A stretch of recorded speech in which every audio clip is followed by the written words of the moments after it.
Hello and Kate Míle Fáilte to Mudder Rucker, the podcast all about Irish women's rugby. Join me, Ailbhe O'Nolan. And me, Cian and Muilleoir. As we bring you the latest on the Irish women's team, from squad selections to match analysis and everything in between. Each week we'll be joined by some of the biggest names in Irish women's rugby to get their insights, stories and behind the scenes perspectives on life at the top of the game.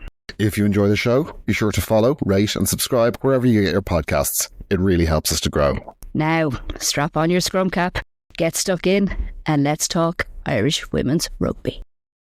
Welcome to episode 12 of Mudder Rucker, the only podcast dedicated to Irish women's rugby. I'm Ailbhe O'Nolan. And I'm Cian Muilleoir. On this episode, we covered the World Cup warm-up games against Scotland and Canada. We chat about the first round of the Interpros, and we discuss the squad announcement on Monday. Joining us to discuss all things women's rugby is Munster legend Caughey Pearse, returning for her 7th episode. You're part of the furniture now, Caughey. Yeah, you know, it's 7-year itch. Is that what they call it? The 7-episode itch instead. And joining us fresh off the back of a Leinster win in the first round of the Interpros, Irish international, former Ulster and Leinster and Railway Union out-half Nikki Caughey. Welcome to the fold. Thanks for having me. Nice to be part of it.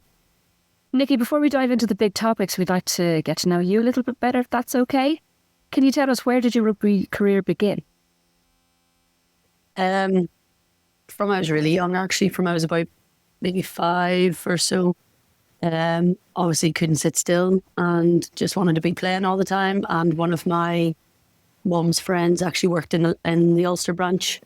Obviously we went to all the Ulster games on the Friday nights, and she said, "Oh, my son's playing down in Malone, so why don't you bring her along Saturdays, get her out of the house." Mum and Dad had a little break from me, and since I went there, just grew up with a rugby ball in my hand. So I fell in love with it ever since. So yeah, played it all the way from there. I think there was actually a time where I had to step away, maybe at 12 or 13. There wasn't a lot of women's or girls' teams underage. And I stepped into every other sport, and then obviously come back to rugby then a couple of years later with Malone starting up their underage women's section and their girls section there. So got to pick up where I left off.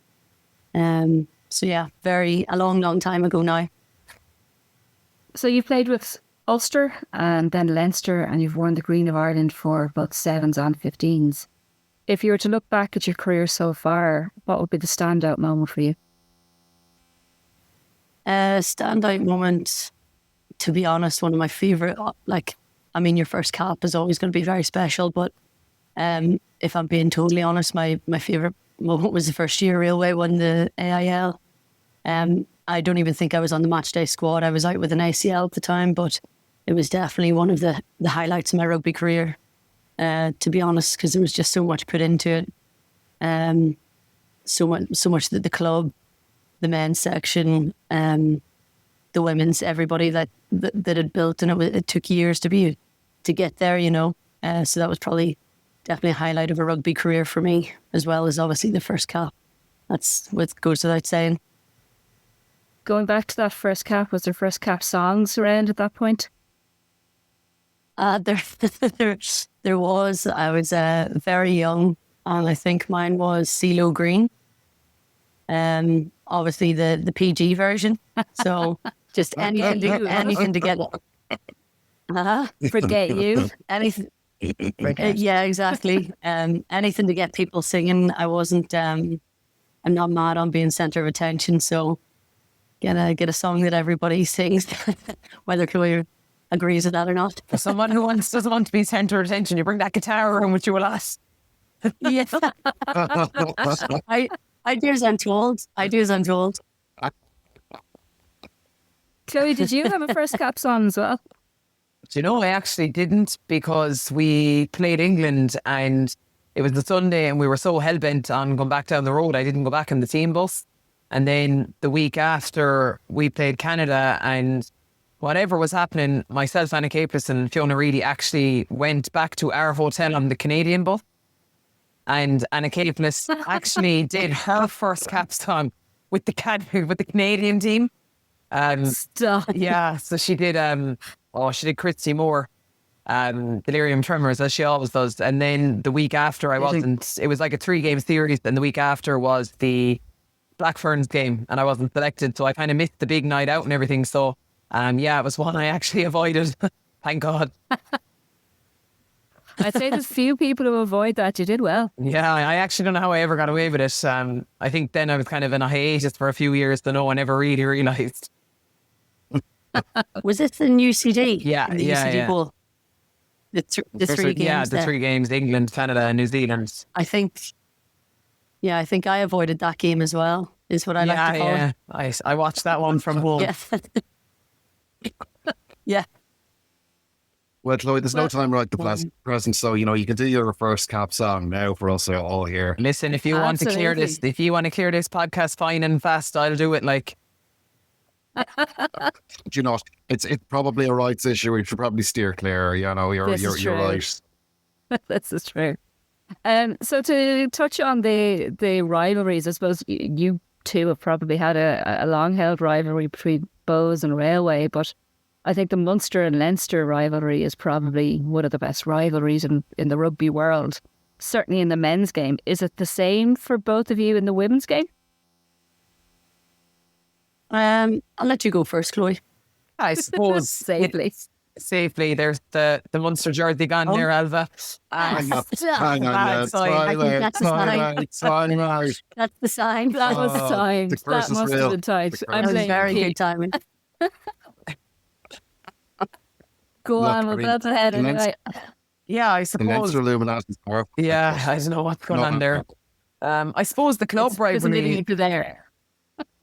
The club rivalry is probably quite a healthy one. I actually think we have at Railway. Like they're one of the teams. I know I've said it before on this podcast that we'll all go hammer and tongs on the pitch, and it's just like such a mutual respect because we know how hard the other team works.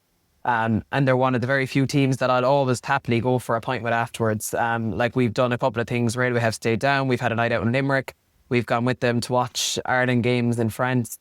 Not in France, against France. But then when it comes to Leinster and Munster, I think there's a real edge to that. I thought I wouldn't say that because healthy a rivalry. But again, it's kind of to and fro.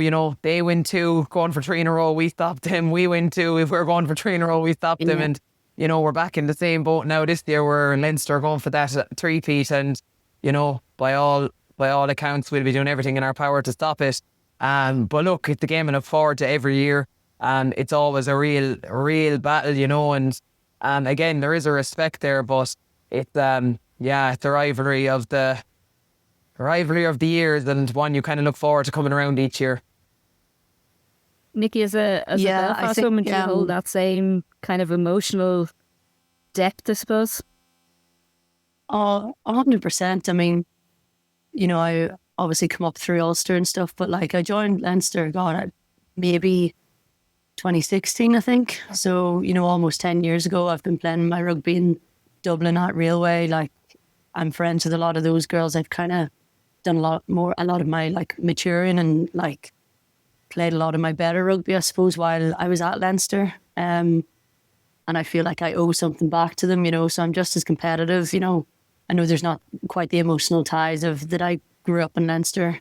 But there's emotional ties in other ways, which is more than enough to get you going. Not that you need that. It's a game of rugby. You're competitive.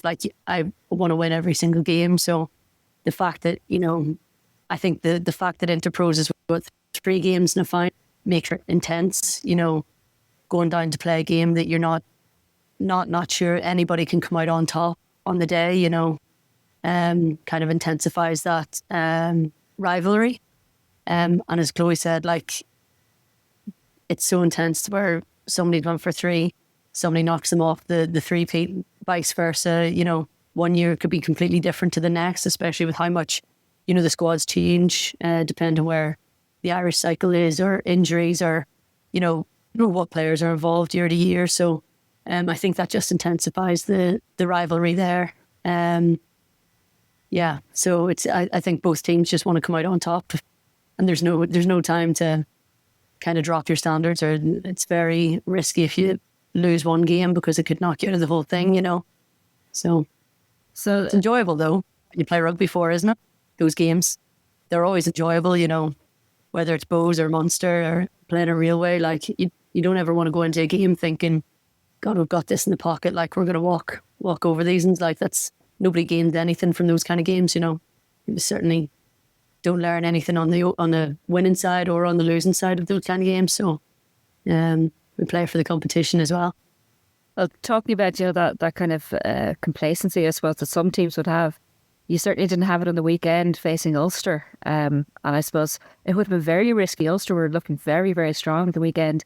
End-to-end game. What was it like playing in that? It was weird. Like, I mean, it was my first game back in a few months. So I had those kind of not nerves, but that kind of like, I wasn't used to like not like having that long of a break. But you know, we have like a very different team. Obviously, we've lost a lot of the girls, a lot of the squad up to the World Cup, which is excellent for them and brilliant for Leinster and their clubs and stuff, you know. And it's given a lot of younger players a lot of opportunities. And I feel like going into Ulster, like not that you ever really take them for granted, but you know, we played them in a warm-up game a number of weeks ago, and we kind of, you know, we were really bringing a lot of young players through. And I think that was a turning point for a lot of our younger ones to go, oh, like no team's easy in the Interpros, you know. Every team wants to go out and win, and it's, if you want to win 3 out of 3 games or 2 out of 3 games, whatever it is, like it's going to be hard work.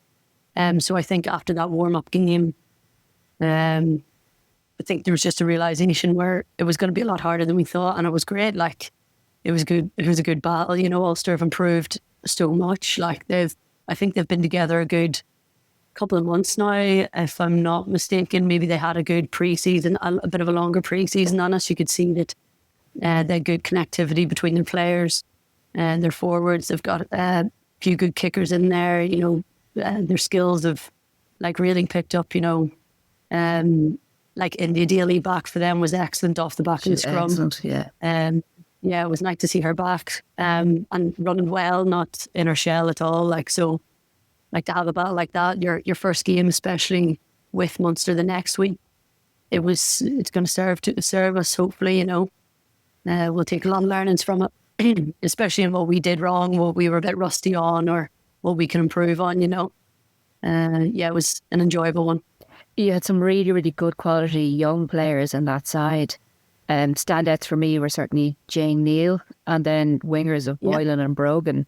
Just unbelievable skill for such young players, and played with a lot of confidence. Yeah, great to see. Like I think we had 13 new caps at the weekend, and there's more in the wild that I'm sure we'll get an opportunity at some stage. But like, I don't know if you find this, Chloe, like the younger players coming through, like they have a lot more experience. You know, Jane Neal's new enough into the senior setup, but yet she has like under 18 experience. She has AIL experience. She has, you know, all that, like that high performance experience that we mightn't have had at 18, 19 coming into a senior squad. So it just helps them kind of slip in a lot easier, you know. I thought Maggie and Emma, our wingers, were brilliant, like, and played with a lot of confidence, particularly for 2 players that were getting their first caps as well, you know. And I think that's just kind of the mark of the players coming in, and I suppose the coaching staff and people around them giving them the confidence to just go in and just enjoy it and play well, you know. But shout out for Kathy Baker as well, player of the match, coming in from the 7 setup into 15s. Looks so comfortable. I think, you know, players that come in from 7s to 15s, I think sometimes they struggle to find space because they're used to it being there. But there was no struggle whatsoever from her. She was just incredible. Yeah, I think, you know, she played 15 pre-7s. I know it's a hard transition, even doing it myself, because I was out of 15s for a number of years, and I found that transition back, even just having so many players on the pitch, like you didn't know who you were looking for. It's quite a difficult place to be. But I mean, I think where Ben had put her at 13 was kind of ideal, because she had space to play with, but she was also not shying away from contact, and she's just really like an athletic freak, to be honest. Like, she's just athletically gifted, but, you know, with somebody with that strength and that pace and that kind of like transferable rugby skills and knowledge of space and how to expose it, like, you can kind of slip her in anywhere. And if she's a little bit out of position, it doesn't really matter because she's the physical attributes to kind of make up for it, if that makes sense. So I thought she was excellent. Like just slipped in. You wouldn't think that she'd been away from 15s for as long, but Not at all. you know, there's a reason she's an Olympian. Yeah. And she kind of proved it at the weekend, just so physical and very impressive. Deserving player of the match, I'd say. Without a doubt, yeah. Chloe, come to the Munster match. Munster were incredibly dominant. Maybe a little bit slow off the mark early on, but really, really got going. A bit of a Chisholm show at the weekend, do you think? Yeah, I do. I think Chisholm scored some incredible tries. That, like, the second one was, you know, you get a bounce like that, but she's just so powerful. I think every time we come on this, we mention Chisholm. We talk about her athletic ability. You know, we talk about her speed, her power. Like, obviously, she's a star player for us, but a lot of players put her in that position as well. You know, Katrina Finch, or one lovely loop pass over to walk one in the corner. The other two, she'd a bit of work to do, but, you know, that's what she brings to the team. That's her super strength. And it was definitely, you know, she got the 3 tries, but there was a lot of standout performances. You know, Katrina obviously got player of the game, you know, played well, kicked well, still made mistakes. You know, I'm sure she'll be up on the screen in the review tomorrow for some of the green zone entries that we should have definitely should have capitalised on, that we'll be very disappointed in. I know I definitely am. But I suppose when you're the grumpy forward getting out of the pick and goes and you look back and the 10 has kicked the ball into touch, you're going to be fuming, aren't you? That's life. I'm on the opposite Yeah, side. Nikki, I'm kicking it into touch. But, like, that's just the standards, like, and that's the standards we hold. And, you know, for me, like, 44-5, like, it should have been, like, that's just me. I think it should have been 84-5, to be honest with you. And we probably shouldn't have conceded the try that came off the back of a poor mistake from Ailbhe, you know, which is really unlike her. And yeah, that's, as Nikki said, that's the Interpros. You know, you drop your standard for 5 minutes and you let a team in, but they're really exciting Interpros. Like, I actually love these ones where, like that, you get 13 new caps for Leinster, 7 new caps for Munster. And I'm sure there was a ball of new caps for the other 2 provinces as well. We get to see a whole array of talent outside of that 32 selected to go to the World Cup. It's amazing. And I think Nikki's right. The girls coming up now, like, as you said, Jane Neal, like, she's played two years at under 20s. She played under 18s before that. We have similar with Katrina, with Lindy Clark, with, you know, Saoirse Crowe, Grania Burke. And they come in ready. You know, like, there's still a little bit of a shock, I think, because, you know, they're used to being big fish in smaller pond a little bit. And then they come to senior and it is a little bit of a shock. But they're definitely a lot more prepared than we were. You know, like, it took us probably a while to get going, but they're physically, like, they're already physically there. You know, that NTS program really has shown dividend. I found that is, like, with our girls especially, you know, their skill set is so high. So it's definitely working, and, like, this 4-match cycle now is a great opportunity to see some of them young players. And hopefully then, you know, they're be the stars for the next World Cup, you know. Myself and Cian had the pleasure of coming to one of each of your training sessions over the past 2 weeks, and I think one thing that I certainly noticed, Cian, you might chip in on this too, I felt very old. Very, very old. so We feel that Oh, too. you're telling us. I can imagine. I always feel old, but yeah, specifically felt really Really feckin' old, and, like, you know, some incredible talent. What I really expected watching the 2 matches of the weekend was, I thought we were going to see, you know, a lot of handling errors, a lot of scrums, kind of slow rugby. We just didn't see that. There was a lot of pace, there was a lot of skill on show. And like I said, coming from that NTS, coming from the under 18s and the under 20s, the skill is there, and it's incredible.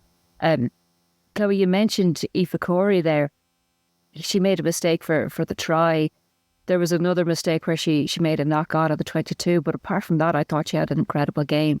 Her tackling is ferocious. Like, I would not want to be hit by that woman. She is absolutely incredible.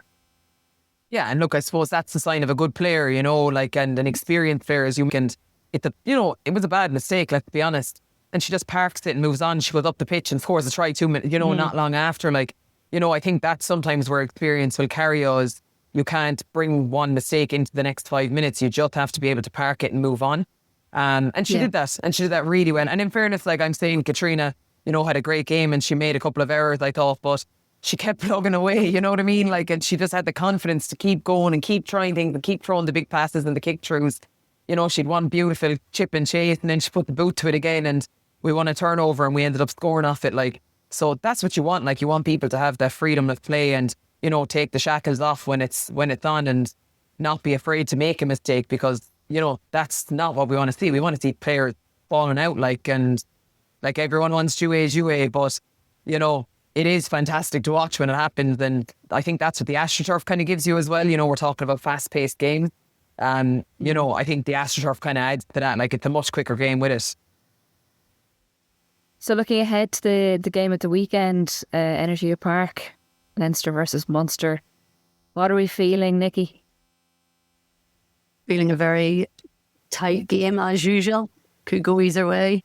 I'd say Munster have a few surprises up their sleeves, just the way we might have a few surprises up our sleeves. It's always entertaining. So, yeah, these are the kind of, as I said before, like these are the kind of games you want to be playing in, These are the kind of games that you'll miss when you're not playing it anymore. So, love it. Love the competition. Love the fight from both sides, It'll be entertaining for sure. Speaking of when you're not playing it anymore, Chloe, this is your last season. What was the last game in Cork like for you? Yeah, do you know something? I actually thought it would be more emotional, but I actually just thoroughly enjoyed it so much. Like, there was a couple of things that happened before the game, during the game, after the game that I just got such laughs out of. And it just, like that's me now, this little, Musgrave Park done. But, you can't sit in that emotion because there's 3 games to go and there's an Interpros to finish. I'm sure in a month's time I look back at it all. But, it was a great run out, and as I said, I just laughed the whole day, to be honest with you. Like, even when Jane Caughey threw the ball up into the air of Butterfingers, I actually laughed for 10 minutes and I'm still laughing in bed last night at it. So I'm sure I look back at the emotional parts in a couple of weeks, but I couldn't yesterday. I thought it was too funny. I think there's something that happens when you're kind of, I'm obviously a bit like yourself, kind of teetered on the edge of when do I finish, when do I keep playing, and there's something that you just kind of start enjoying things a lot more, like a lot more things that you might get a bit annoyed at previously, like you're able to have a laugh at and just brush it off and realise that you actually you want to enjoy every second when you can, and it makes it so much more enjoyable as well. So, I'd say that was a good one. I don't know now. She does that against Dee this weekend. I'll flabber her. Yeah. It was funny. It was funny yesterday. It might be funny this Saturday. Like, yeah. Different when you're 44 like points if you're up. 40 points up, it's a little bit funny. Like, but if you're in the cauldron of battle now and there's a 2-point game, it mightn't be as witty, Yeah. Oh, brilliant. Laugh about it after, though. You can laugh about it after, yeah. Yeah. We'll look ahead now to the Scotland game if we can. So first time we'd had a match in a long time facing the same team that we played last time, finished up the Six Nations and losing to them in the Hive. We saw the return of 4 of our players, Corey Fallon, Maeve Deely, Baden Parsons, and of course Captain Fantastic Sam Monaghan. Chloe, perfect timing for those to return? Yeah, absolutely. It just adds competition as well, like coming into a World Cup. I think Sam obviously is a big one coming back in, especially losing Darrow. She was going to be massive, especially in that second row position. Emer coming back in, adding another bit of a line out option and, another option in there. And then Bevan, who, we know is world class. She's done it on the 7 series, she's done it on the 15. She had an awful run of luck with injury. So great to see her back fit and healthy, and adding competition to that winger spot, which was definitely needed. And then Maeve coming back in as well, obviously at full back. My bias will show, but look, she's back in there. It is what it is. I have to live with it.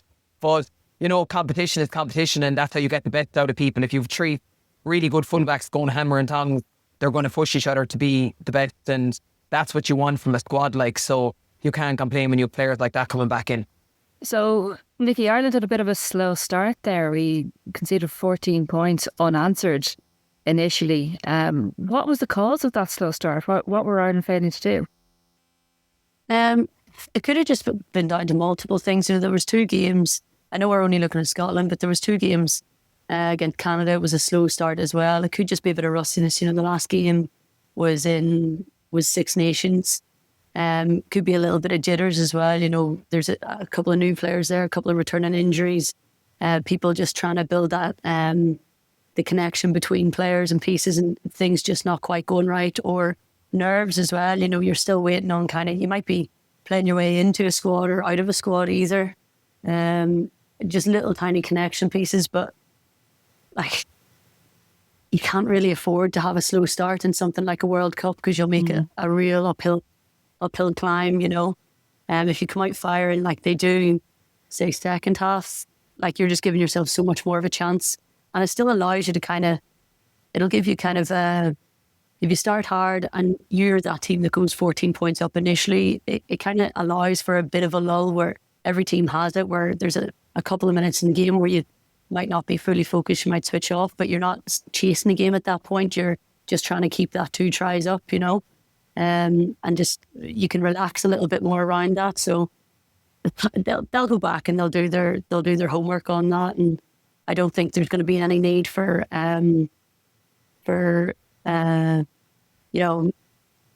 any inspiration to come out firing in that first World Cup game. I think it was just a bit of jitters as well, jitters and connection probably.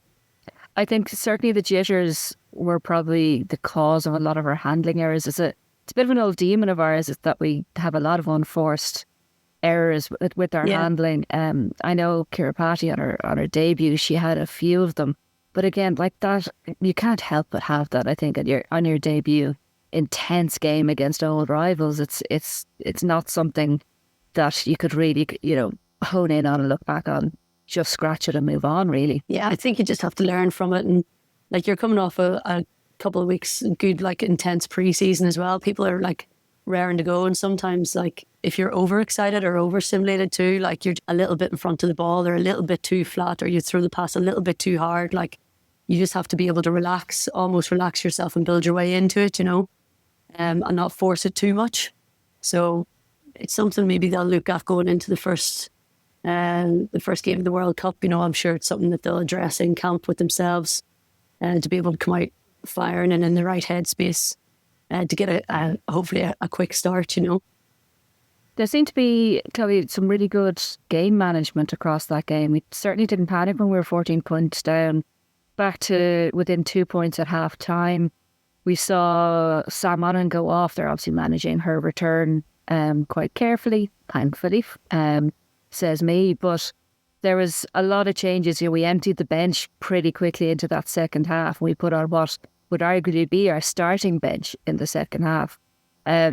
What for you turned that game around and saw it out at the end? Yeah, I don't even think the bench turned it around, because as you said, we were back in the game just before half time, 2 points, and I think actually starting the girls, we started getting that front row, that time that they got was invaluable. They've been, to be honest, they've been playing with very little time in Six Nations, getting 10 or 12 minutes, and every game, and it's tough, you know what I mean? It's very hard to come off and make an impact in 10 or 12 minutes. We see Linda and Noddy and Neve, they've played a colossal amount of game time, and I actually love that we now have had the ability to show that we can trust Siobhan, show that we can trust Ailbhe McGrath and Cliona, who all I thought did incredibly well when they played. So I think it was great to be able to bring off the bench. The girls probably scrummaged a bit better when they come on. We won a couple of penalties. But at the same time, I think that was a well worth exercise, given that game time to those girls.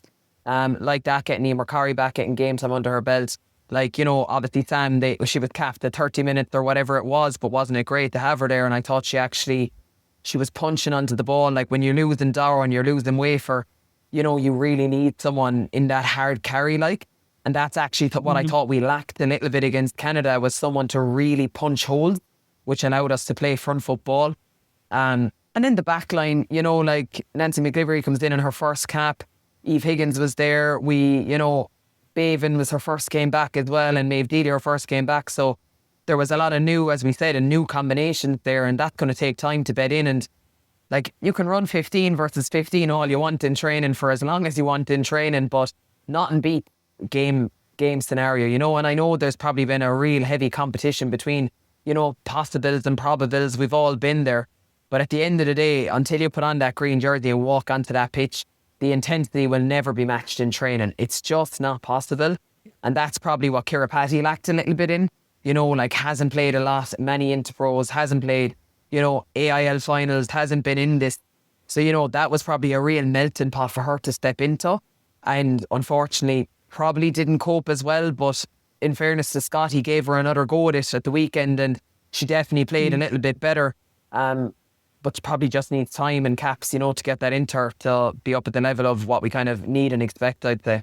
I think if you're looking at the World Cup as well, it's not like a 6. You don't have the same recovery time, like lie on playing the same starting team and flogging your bench for or your front row for 70 or 80 minutes every single game. You have to rely on your bench. Like, you have to really mix up combinations and know that whoever you're putting in to start, or maybe it's first 40 minutes to do a job for you, for the second 40 to come on just to spread the load a little bit, that you have to be able to trust them. And I just think these games are kind of just building confidence in those players, that if they have to last minute go in and start against the Black Ferns or whoever it is, like, you're going to trust them to go and do their job, and they're not going on a little bit either starstruck or getting their first cap and going, oh Jesus, this is my first cap in the world. I've got minutes under my belt. I played well. I played against, what is kind of the second, third best team in the world. We'll beat them in the second. Just build a bit of confidence that way. So I think the 2 games before, though, I know a lot of people will be talking about, like, would it be in the back of your mind about potentially getting injured, or, like, they're so valuable in the way of prepping for a World Cup, for the depth, where there's nothing really to lose. It's not like Six Nations, I think my worry was a little bit of, about the experimentation, about the new caps is the timing of it right? Is it a little bit late for new caps? Is it a little bit late for building in depth? And I think my fear is with the likes of Ivana Kiripati is, are they ready? Is this something that could destroy their confidence rather than build it? I think I have that fear. Chloe, for you, is that a risk? It's all a risk. It is, like, it's all a risk to name Aoife Wafer in the squad when she's not fully back training yet. Like, that's a risk, one that they're taking. So, everything's a risk and only time will tell. But look, she's obviously doing something right, because she's in that squad when a lot of good players aren't.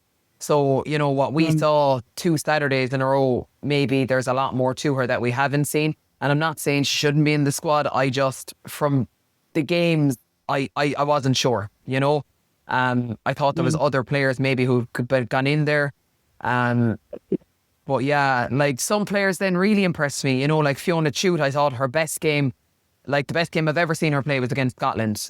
She came on for Sam and she ran the line out well. I thought she was abrasive. I thought she brought energy. Her carries were quite good. For me, she played herself into a starting jersey, if I'm really honest, for that first game. I think the combination will be her and Sam, and I thought she was super. Eve Higgins probably solidified her jersey as well.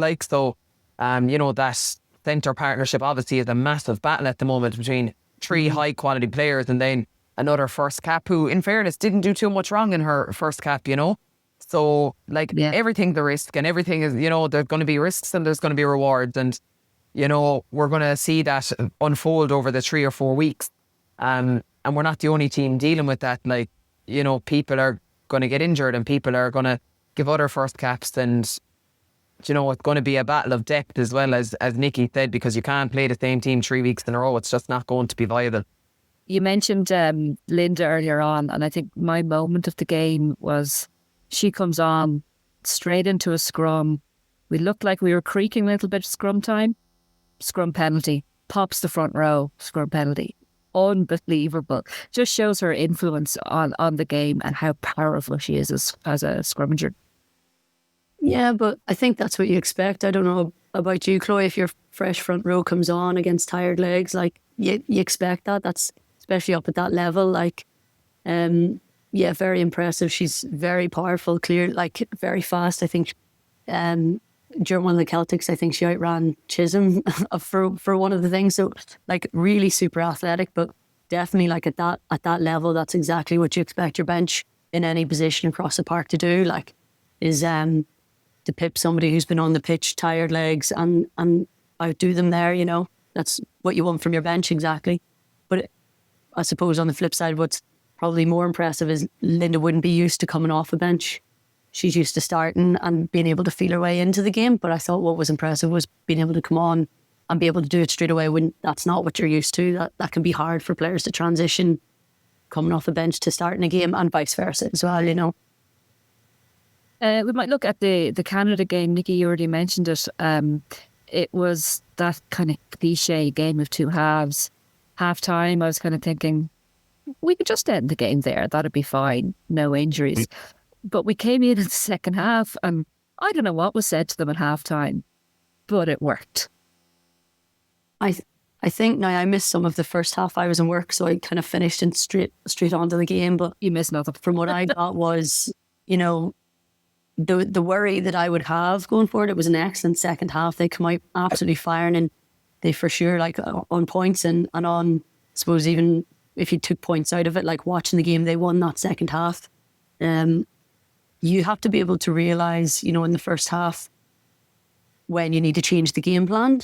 And I don't think in some games, not in a World Cup, you can't afford to wait to go into the changing room to be told, yeah, they're marking the backfield, the kick's not on, let's just run it up there, let's run it where the spaces are and let's just break them down that way.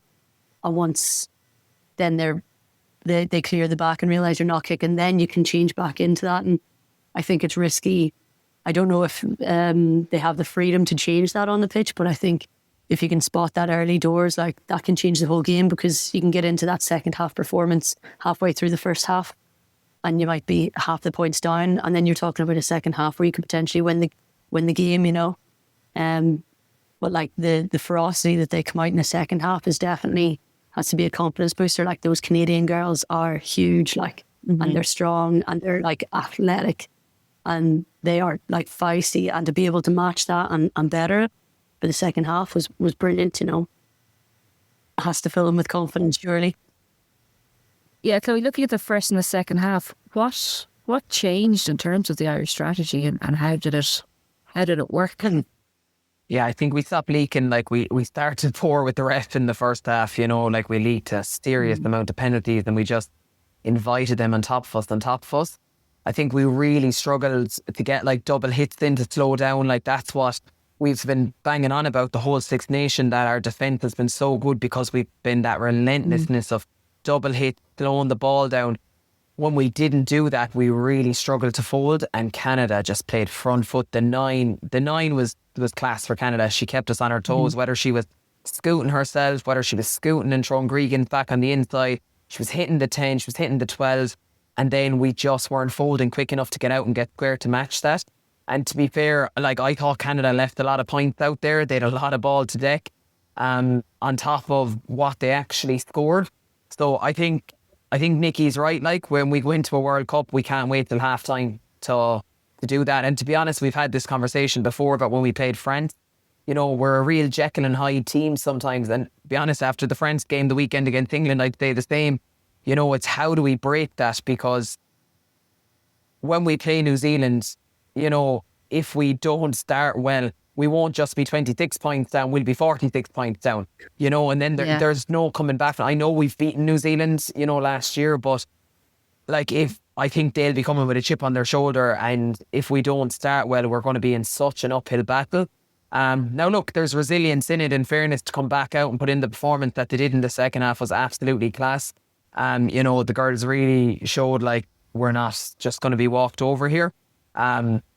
But yeah, like a couple of silly decisions, you know, like the try in the second half was a real killer. Like if you take that out, it would have been 26-33, you know, so that's just a small mistake, but one that cost you 7 points.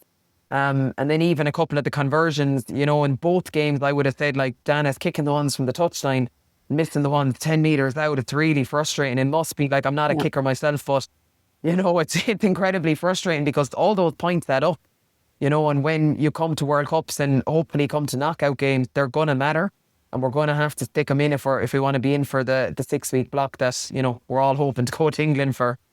All the flights booked anyway. Oh, well, the flights are booked anyway. I don't know. I'll have to go and sick leave from work or something if we get to the semi-finals. I'm not sure yet. Just looking at some of the defensive errors, for me, you mentioned that kind of, denying scooting and the ball back inside. It looks like Canada really, really did their homework, Chloe, that they spotted that our pillar would move.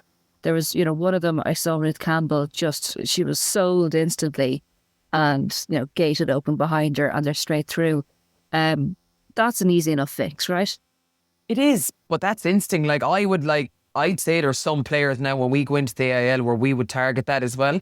We mightn't execute it as well, but I would say they're so hell-bent on getting after people and so that they come out of the system, they'll jump out of the line. So it's easy to pick them off, That person is so hell-bent that and it's funny because it's probably one of their positive attributes that they're workers.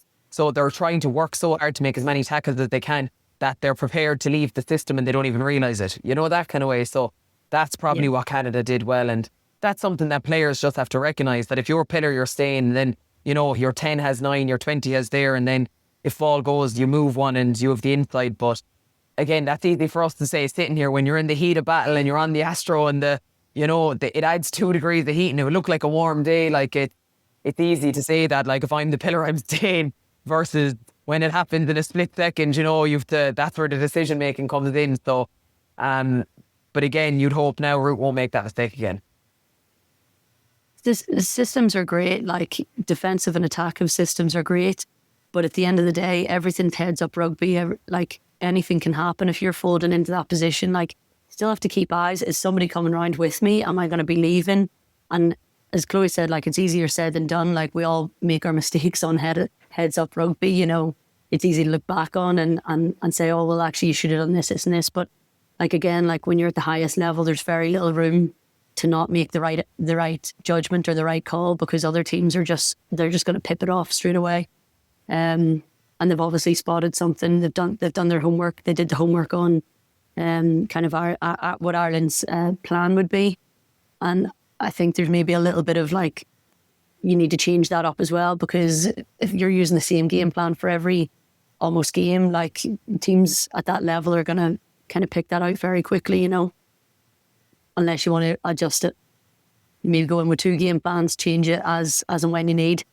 I'm sure they're going to do their homework on it just as much as Canada would had done their homework on them, Well, Nikki, looking at 2 games as World Cup warm-up, I've seen a lot of sources saying we probably should have aimed for 3 games for a World Cup warm-up.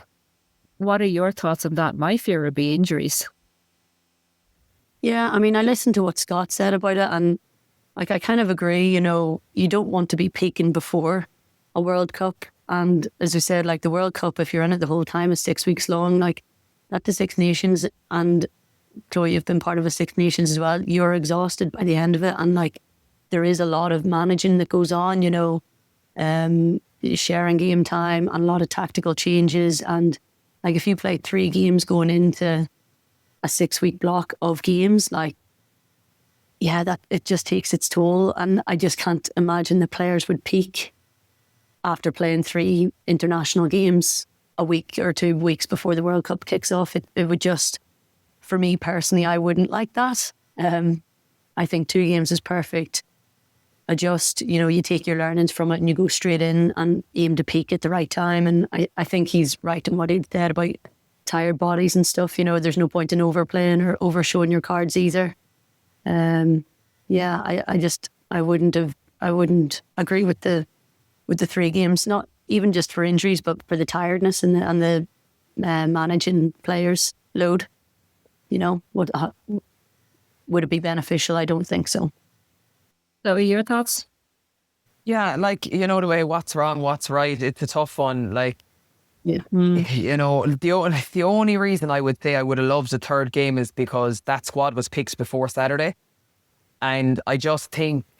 And again, look, my Munster hat is on and my bias and all this and how I feel, but I just think there were some players who didn't get an opportunity before they were cut, and that's the only reason I would have liked to have seen another game. That there was players released back to the provinces this weekend that didn't even play on Saturday and then were dropped. And I just think that's so cutthroat for and look, it is the highest level, it's professional, it's cutthroat. But, you know, I would have loved to have seen them get an opportunity. Like if you had 2 games and then you cut it and then, you know, you try go in with a bit of a squad for the Canada game, I think fair enough. But, you know, it's a rough deal. Like when you don't even get a chance to put on the jersey and show what you can do, and next minute then the squad is announced and you're not in it. That's probably the only reason. And that's an emotional probably view from me on it. Like a logical view with probably more so of what Nikki has said around tired bodies, you know, and like they've been in since June, like they're three blocks hard, 1 block off. They went 3 blocks hard, 1 block off. And now, you know, I think they're 3 days off and they're back in Wednesday. It is tough. And as Nikki said, like you're in that, you know, 6 weeks, and it's not like a Six Nations, Nikki, where we used to go home for 2 or 3 days. Well, if we didn't go home, we went back to work for 2 or 3 days. But you know, you got a bit of an out. Like they're going to be there in that for 6 weeks. You know, it's not going to stop. Mentally It tough. is really mentally tough. And there's a lot of young players there as well. You know, I know a lot of the 7th girls, you know, I call them 7th girls, but, you know, they have a lot of experience of what that's like from doing, you know, the legs when they go, you know, Dubai and Australia, and then they do Cape Town. You know what I mean? They're going to be used to that a little bit more, but there's going to be a lot of players in there who are not used to that. And that's going to be already something that's tough to manage. So, as Nikki said, why throw on an extra week on top of that and make it even tougher? Fair point. Talking about squad selection, then you said it was named before Saturday. I think there's a few surprises in the squad selection. Nikki, I might take you and go through the backs a little bit. We've 3 nines, 3 out and out nines. Yeah. I'm actually going to get the list up because my memory is terrible. Do put I it up, screenshotted this on purpose. Yeah, I screenshotted it on purpose. 3 nines. It's interesting, but I know that Molly can also cover kind of back 3. So you have a utility there to cover other injuries where they might be light elsewhere as well. She's speedy. She can kick. She's good playmaker. My not issue, but my question would be like, how do you pick who's going to play where? Do you know, you've got 3 competitive 9s in there. Like I thought Ailbhe's been absolutely class. Like as always, going from, especially coming, she's had a run of bad injuries as well. I thought she's been class. Molly speeds up the game well. Emily controls it well, you know. But I suppose where you might have 2 9s and a back 3 cover, it depends what kind of benches they're going to go for. It's handy to have utility players everywhere. So, yeah. I was looking at Molly 2 years ago when she first started playing at 9 and kind of said, oh, she's not a 9, she's not natural at it. Now she is so good. Her ball delivery is so crisp, like that she gets the works moving really, really quickly. She's quality. I'd have her in certainly as my starting 9, which I didn't think I'd say 6 months ago. So kind of having her as the utility is probably a little bit daunting for me because I want her in at the 9. Well, 100%. Like, I mean, I've played with Molly. She's one of my favourite 9s to play for. We played a real way together, and she's so bossy around the forwards, you know, especially in that green zone, like, or in the red zone. Like, you don't have to worry about it. She's got control of it. She's got a good box kick. Her skills are good. She's snappy with the ball. That's the only way, though, that I can see why he's bringing 3 9s. Is I don't think the other 2 don't cover back 3. And again, if you're talking about a World Cup, you're talking about potential injuries or managing players and managing loads.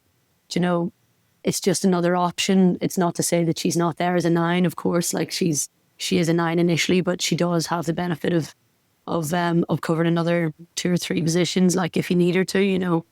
And that's why I can see that maybe that's why he's brought 3 9s. I could be wrong. I'm just guessing. I think, you know, she could be very useful as that utility back because we're only bringing 3 out and out wingers. So she is that, I suppose, added depth on the wing. Looking at the out half position though, so Dana's obviously front runner. She's the starting 10. But Nicole has had very little game time recently. Should we have seen her maybe across any of the warm-up games and really kind of look to build her into the system a bit more?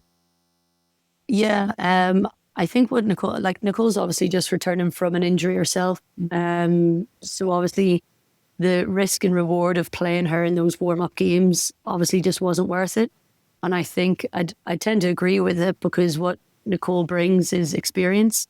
and where you're able to step into that position without having those warm-up games. You know, she's not 20, she's not on her first cap, she's been in around rugby, she's played a lot of rugby, AIL, Interpros. She's been in the Irish setup previous to this last block where she's come in for the World Cup block. So she's a lot of experience under her belt, and I feel like regardless of playing those games prior, it's better that she's actually fresh. You manage her body, make sure she's fresh, fit, healthy, and what she'll bring is experience and a calm head when she gets the call to go.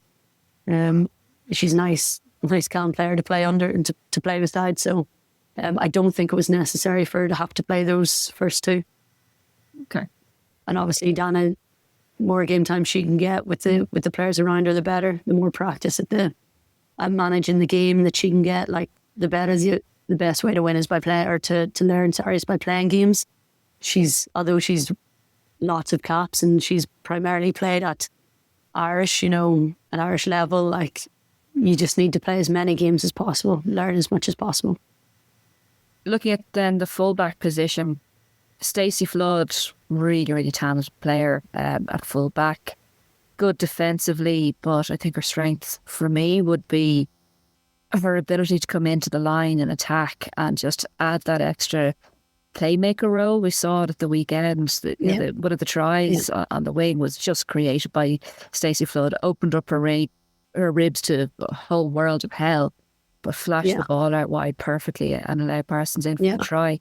And then Maeve Deely coming in as well, again coming back from injury, great timing, but somebody with quite a bit of experience. She's played for Ireland before. So we've got a good bit of depth there now, where I think, maybe 6 months ago we might have been looking at that position a little bit worried. Yeah. To be honest, I like with Stacey, like she's obviously incredibly skillful. She's played rugby since she was very young. I think Railway picked her out of school, like from an underage. She played a lot of GAA, so she's got like a lot of her transferable skills from GAA to go into rugby were class. Obviously, she's been in the setup. She's been technically a professional athlete now for maybe going on 10 years. Like, so you'd expect her to be up there throwing those 20-metre passes, no problem. And she does it, and she does it well. And again, with Delia in there, obviously back from injury, serious pace, really hard strike runner, good boot on her, like incredible boot on her when she gets going. To be completely honest, I was sad not to see Caughey in the squad. I know you probably touched on that, but I thought around the AIL and around Munster for the last number of years, I thought that Ailbhe Caughey had been one of the standout fullbacks, and I was really sad not to see her involved, and unfortunately for me now I have to play against her, which is not nice for me, but obviously that must have been tough for her as well, because I thought that she has done really well in there previously, and I thought that she fully deserved to be in that squad, but you have to rely on who you have to rely on. They've got two other fantastic players there that have the skills and have the experience and the knowledge to go out and do a job at fullback. And I think Stacey will certainly front up on it. We'll move to the forwards, Chloe, and I firmly expect you to stick on your Munster hat now. I actually can't believe Nikki borrowed it there for a minute, so I just need to get it back before the line. I didn't want to. So happy. Building bridges. I thought I was blinded by it's actually an AIL. Yeah, I thought I was blinded by like a red bias, but now that Nikki has said it, I'm like, okay, I'm not mad. Yeah, I'm still mad. I'm not that mad. As I said, there's definitely a respect there for players that you play in and around week in, week out, and different squads, and like it wasn't just me. It's been numerous people saying it to me as well. Like the people can't really believe it, and they were delighted when she got a call up to get in there. Yeah. So yeah, just there'll be more opportunities hopefully for her. Absolutely. Yeah, I could see it definitely in her future. The absolute bolter, Chloe, for me, Beth Buttermer. Yeah, like she's the bolter, but like why didn't he cap her? Like this is the question I have. Like. Yeah. If he planned on bringing her, like, I just think she's the only player going in uncapped, like, and one injury now to Kleena, one injury to Niamh, and she's on the bench, and then, like, as we just said, like, you don't want your first cap, as Nikki said, to be going in against the Black Ferns. So that's, like, I'm absolutely, elated for her. I think it's unbelievable, like, she's such a good kid. She's mad, but she's a great kid, you know. But like Scotland, that was the perfect day to cap her if they were going to do that. Like maybe Canada, they felt they were like, you know, a bit bigger in the scrum. Maybe the Lessepi's going to be a bit better. I understand not playing her then, but like it's rough for her now going over knowing, and she knows that, like she's the only player who's no minutes under her belt. Like she kind of knows I'm sitting here unless one of the girls get hit by a bus type thing. And like that, look, it's a fantastic experience. You know, she's only turning 20 next week. It's unbelievably class for her. But I would have loved for him to have given her that cap down in Musgrave that day against Scotland. I think it would have done her confidence the world of good. You know, like she was in the Six Nations block, missed all the AIL, you know, didn't play a minute, went as TR every single weekend, and then left out of the first World Cup block, you know, brought into the 20s, left out of the second block, you know, goes to Wales and played 2 games, then she got a concussion, came back to us at Munster and, you know, was lining up to play the warm-up game against Connacht on Saturday and get the call to say she's going to be in camp Monday. But to play 20 minutes to get her return to play out of the way, you know what I mean? And it's a funny one. Like, it's a funny one because I know I'm not on about, I don't think we should be giving out token caps, but I just think it's such a pivotal position, having a little bit of minutes under her belt. If the worst happens, that something happens, one of the girls, I think would have been a huge bonus to do.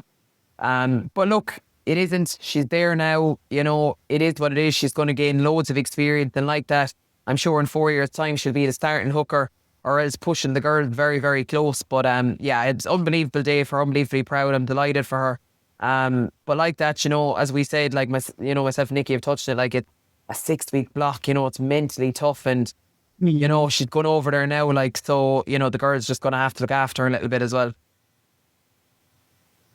Looking at that back row position, it's been a little bit of a curse. I think we might have cursed it going into the Six Nations podcast. That was us. And saying, we've so much depth, and then they're falling like flies.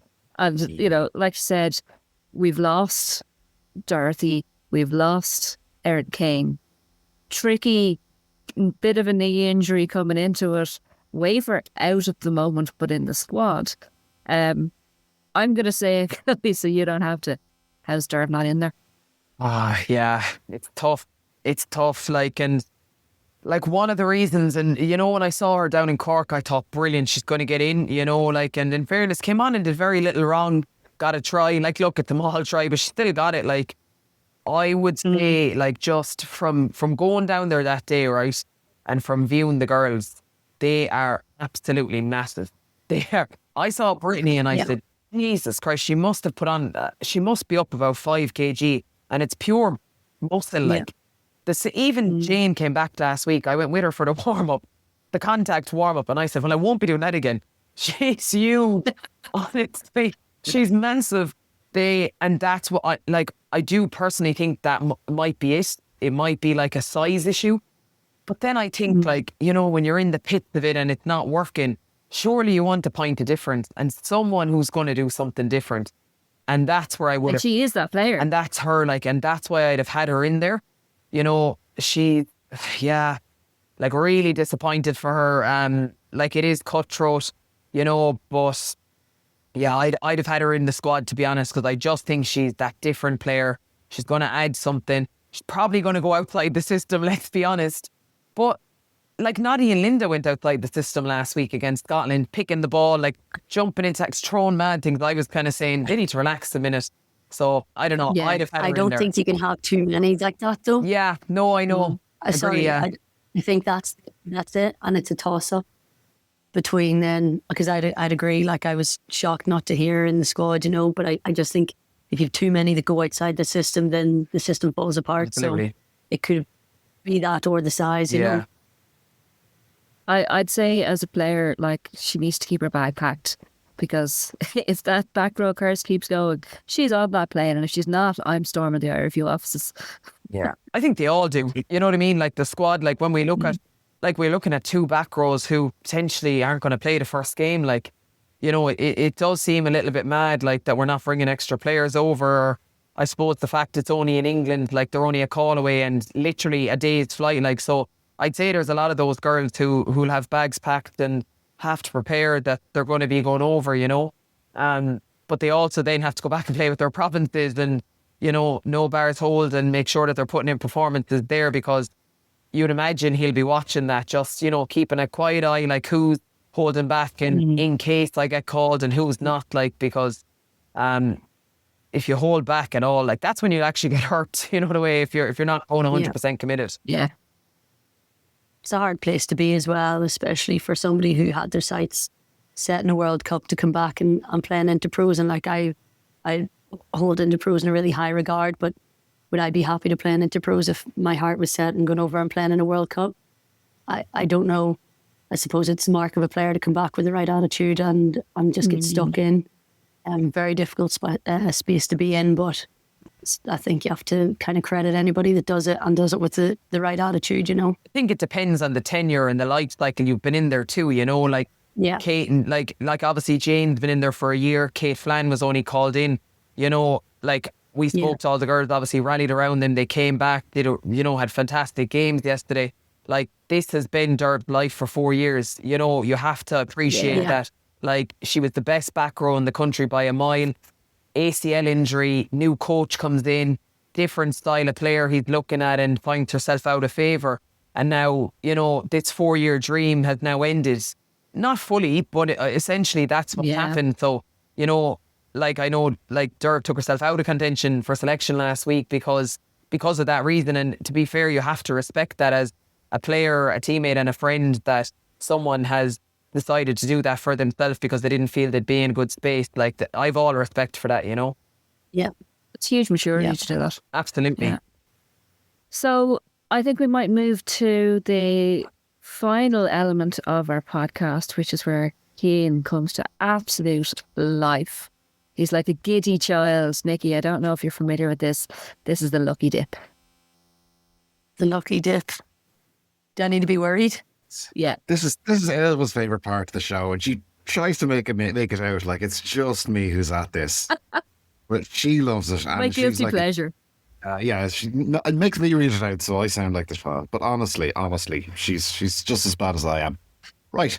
What this is, to those who are unfamiliar, you pick a number between 1 and 15. That number gets you allocated a question off my randomised sheet here, and it could be about anything and everything in life and beyond. And since Chloe knows what she's doing, we'll let Chloe go first. 14. 14. It had to be you picked this one. If aliens landed and you had to explain rugby using only one teammate, who are you nominating and why? I'll be honest. You can't go with Nicole Cronin. No, I won't go with Nick. Because Nikki might also pick me. If I'm Nicole's friend in Munster, Nikki's her friend in Leinster. Like, we're kind of like two halves of Nick's best friends here, actually. You know something? After yesterday, if they really want to understand rugby and how hard it is, I'm sending Brianna Haleman, because that girl just loves to tackle. Like, she just ran after everyone yesterday. I was roaring laughing, like battering some of the Connacht girls, and I just thought it was the best thing in the world. So I'm sending her to tackle the aliens so that they understand what's going on, or else they won't. But I'm sending her anyway because, to be honest, I'm not going myself. She can go. It's you're either explaining rugby or it's an Independence Day type situation. You can explain to action. You know what I mean? Yeah. One way or Demonstrations. another, it'll be sorted. They'll either get it or they'll be destroyed. So, yeah, grand. Okay, Nikki, your turn to pick a number between 1 and 15, and 14 is gone. I will pick 10. Has to be. Number 10. Original. If you could play one match at any stadium in the world, where would it be and why? The Millennium, then Wales. Roof closed.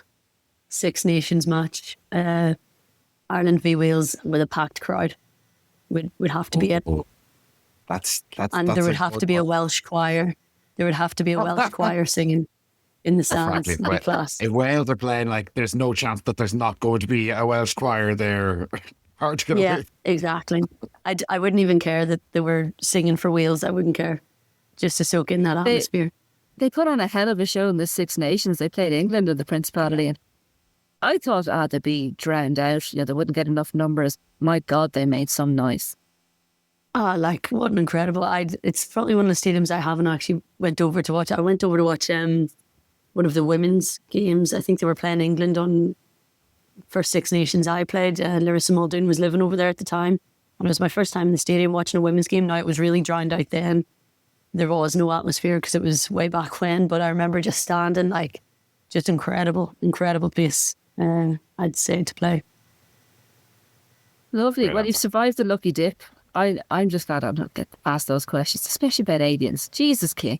I thought they were going to be way worse, to be honest. There could be. And now, yeah, we're not into torture. I think people, Cian's just too to honest. Like, I just would have two questions I want to ask, and no matter what number they say, I tell you, I just ask them anyway. Like, Cian's very No, honest. What you doing, Cian? I am so straight laced. I Yeah. will literally send your screenshot. No, I know you are. Right, I think we'll wrap it up there. Thank you so much to our incredible guests, Chloe and Nikki. I would say go easy on each other at the weekend, but absolutely not. Do not. Go hard and go well. Please give us a follow wherever you get your podcasts and subscribe to us on YouTube now that we're doing all the visuals. Hit our Instagram for some of the additional Interpro content. We'll also be bringing you loads of Rugby World Cup chat over the next few weeks, so watch this space. For now, keep on rocking.